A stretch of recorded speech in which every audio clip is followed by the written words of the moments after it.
Assalamualaikum warahmatullahi wabarakatuh. Hari ini kita akan belajar tentang macam-macam ikatan. Minggu lalu kan kita sudah belajar tentang kestabilan suatu atom bisa dilihat dari jumlah elektronnya, bisa oktet, bisa duplet. Sekaligus kita belajar bagaimana menggambarkan struktur Lewis suatu molekul. Untuk hari ini kita akan belajar tentang macam-macam ikatan. Ada ikatan ion, ada ikatan kovalen, dan juga ada ikatan logam. Yang pertama kita bahas adalah ikatan ion. Ikatan ion adalah gaya elektrostatik yang ditimbulkan akibat tarik-menarik antara ion positif dengan ion negatif. Bagaimana ciri-ciri ikatan ion? Yang pertama, terjadi serah terima elektron dari ion positif. Ion positif menyerahkan elektronnya dan dengan ion negatif, sedangkan ion negatif menerima elektron. Di garis bawah ya, yang menerima elektron adalah ion negatif, yang menyerahkan elektron adalah ion positif. Yang kedua, ikatan ion terbentuk antara atom logam dengan atom non-logam. Yang ketiga, membentuk senyawa ionik. Bila suatu atom bergabung membentuk suatu ikatan ionik, maka dikatakan atom-atom yang bergabung tersebut adalah senyawa ionik. Contohnya, saya punya atom Na dengan atom Cl, maka akan bergabung membentuk NaCl. Si Na akan menyerahkan satu elektronnya ini kepada si Cl ke sini, sehingga membentuk Na plus. Plus ini artinya si Na menyerahkan satu elektronnya. Cl- berarti si Cl ini menerima satu elektron yang diserahkan oleh Na, sehingga senyawa yang terbentuk adalah NaCl. Contoh yang kedua adalah antara atom Mg dengan atom Cl. Si Mg memiliki 2 elektron valensi, si Cl memiliki 7 elektron valensi. Mg yang memiliki 2 elektron valensi, elektron pertamanya ini akan diserahkan ke Cl yang atas, sedangkan elektron yang bawah ini yang dimiliki Mg diserahkan ke Cl yang bawah. Nah, Mg ini termasuk atom-atom dari golongan logam. Si Cl-nya termasuk atom-atom dari golongan non-logam. Setelah Mg menyerahkan 2 elektronnya, maka dia akan membentuk Mg2+, yang artinya Mg menyerahkan 2 elektronnya jadi 2+, sedangkan Cl yang di sini adalah Cl-. Cl- itu adalah artinya menerima 1 elektron. Yang di sini juga menerima 1 elektron. Mg bergabung dengan Cl, maka membentuk senyawa ionik MgCl. Senyawa yang dibentuk adalah senyawa ionik. Sama juga seperti NaCl di sini, maka dia termasuk senyawa ionik.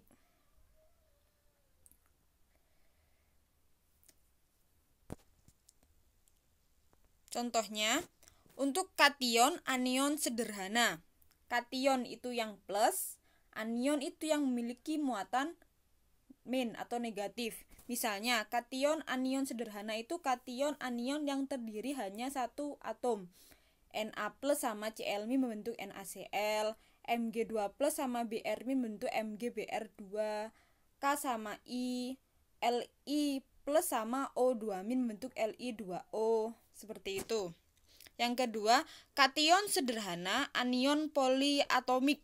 Poli kan artinya banyak, poliatomik adalah banyak atom. Kation Na, Na plus, NO3. NO3 kan terdiri dari atom N sama O. Jadi poliatomik, banyak atom. Kalau yang sederhana, atomnya cuma satu. Kalau poliatomik berarti lebih dari satu atom. Untuk kation sederhana anion poliatomik, kation Na misalnya dengan anion NO3-. Terus kation Mg2+ dengan anion MgSO4. Terus kation K+ dengan anion PO4 3-, dan seterusnya. Yang ketiga, kation poliatomik. Kation poliatomik artinya poli banyak atom dan juga anion sederhana. Misalnya NH4Cl yang terdiri dari NH4+ sama Cl-, PH4Br, PH4+ sama Br-, dan seterusnya. Dan terakhir, kation anion poliatomik. Yang pertama adalah NH4NO3 yang terdiri dari NH4+ dengan NO3-. Yang kedua NH4 2 kali SO4, yaitu NH4+ sama SO4 2-. Selanjutnya adalah ikatan kovalen. Ikatan kovalen terjadi akibat pemakaian bersama suatu elektron untuk membentuk suatu senyawa. Jadi bisa dibedakan ya, kalau ikatan ionik terjadi akibat serah terima elektron. Jadi yang satu atom menyerahkan, yang atom lainnya menerima. Kalau ikatan kovalen, elektron-elektron yang dimiliki digunakan secara bersama-sama, bukan diserahkan ataupun menerima, tapi digunakan secara bersama-sama untuk membentuk suatu ikatan. Bagaimana ciri-ciri ikatan kovalen? Yang pertama yaitu pemakaian pasangan elektron ikatan atau PEI secara bersama-sama.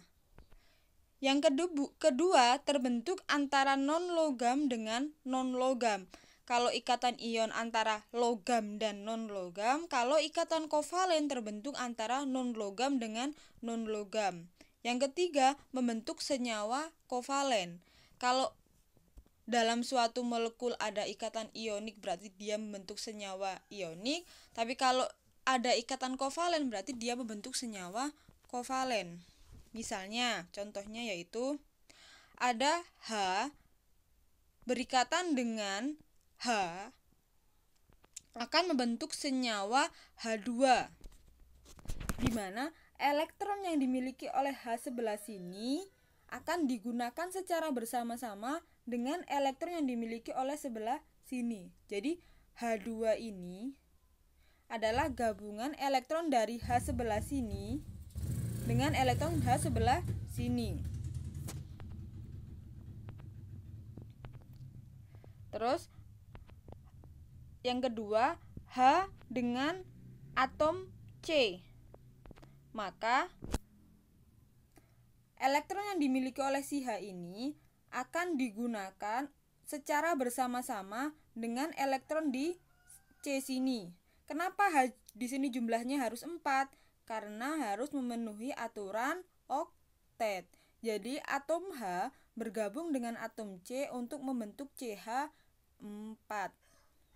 Jadi molekul yang dihasilkan adalah molekul CH4.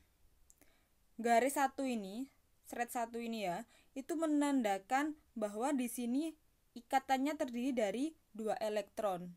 Karena nanti ada garis yang thread 2 yang disebut dengan rangkap 2, ada yang thread sebanyak 3 atau yang disebut dengan ganda 3. Jenis-jenis ikatan kovalen. Berdasarkan cara terbentuknya, ada ikatan kovalen tunggal. Berdasarkan cara terbentuknya ada ikatan kovalen yang biasa ya. Ikatan kovalen yang biasa itu bila elektronnya berasal dari 2 atom atau lebih yang berikatan. Jadi ini tuh berasal dari 2 atom ini sama 2 atom ini. Yang kedua adalah ikatan kovalen koordinasi. Misalnya antara NH3 sama BF3. Ikatan kovalen koordinasi yaitu elektron yang digunakan secara bersama-sama berasal dari salah satu molekul atau dari salah satu atom. Kalau dari contoh soal ini, elektron yang digunakan secara bersama-sama di sini itu berasal dari N yang sebelah sini. Jadi 2 elektron berasal dari N. Kalau yang atas di sini ikatannya elektronnya kan berasal dari H sebelah sini sama H sebelah sini. Kalau yang ini ikatannya ini elektron yang digunakan untuk berikatan ini berasal hanya dari NH3. Sedangkan BF3-nya tidak menyumbangkan elektron untuk berikatan bersama-sama. Jadi bedakan ya, kalau ikatan kovalen biasa, elektronnya berasal dari atom-atom yang berikatan. Kalau ikatan kovalen koordinasi, elektronnya berasal dari salah satu atom.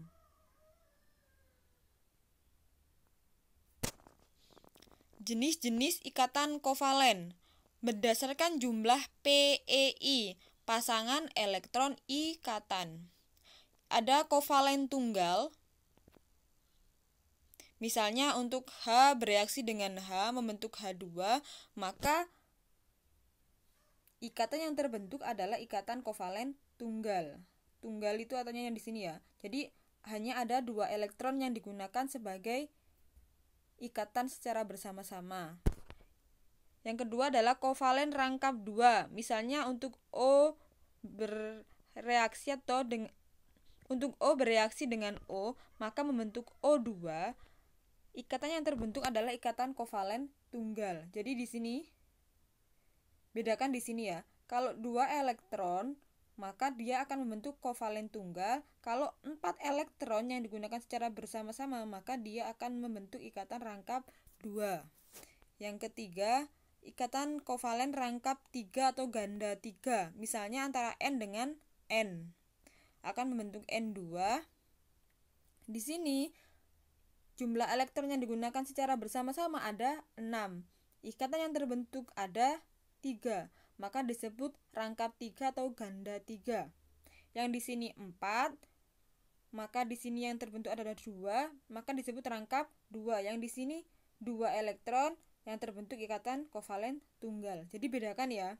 Kalau yang dipakai 2 elektron berarti dia tunggal, kalau 4 elektron berarti dia rangkap 2, kalau 6 elektron berarti dia ganda 3 atau rangkap 3. Jenis-jenis senyawa kovalen. Ada kovalen polar, ada kovalen non-polar.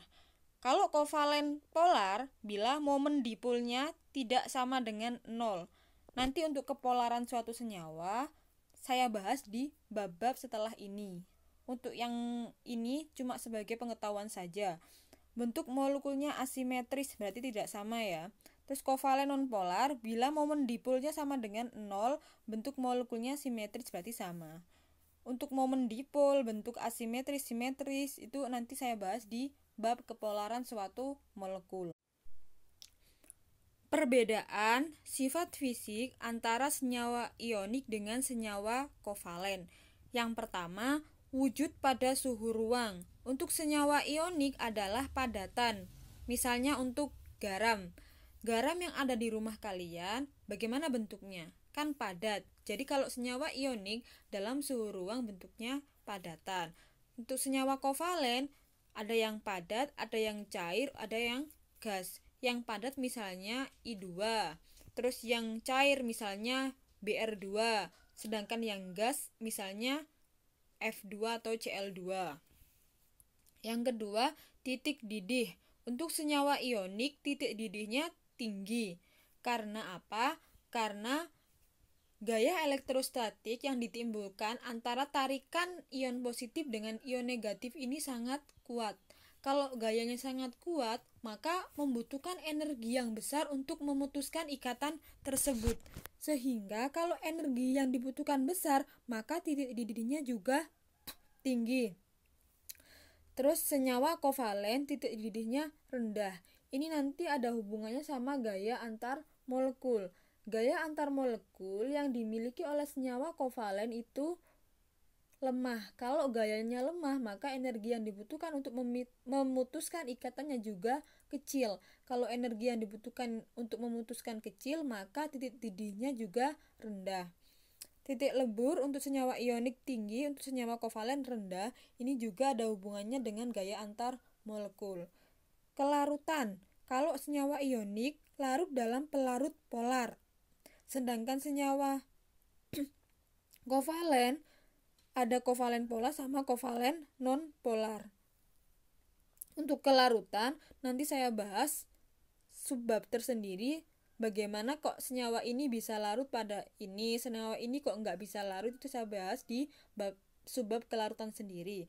Untuk daya hantar listrik, padatan senyawa ionik tidak menghantarkan listrik. Jadi yang menghantarkan suatu listrik itu karena adanya elektron-elektron yang dapat bergerak bebas. Kalau bentuknya padatan, maka elektron-elektron tersebut tidak dapat bergerak bebas. Sedangkan larutan dan lelehan menghantarkan listrik. Pada saat larutan dan lelehan, maka elektron-elektron yang ada di senyawa ionik bisa bergerak secara bebas sehingga bisa menghantarkan listrik. Terus yang senyawa kovalen, hanya larutan senyawa kovalen polar yang dapat menghantarkan listrik, sedangkan yang kovalen nonpolar tidak bisa.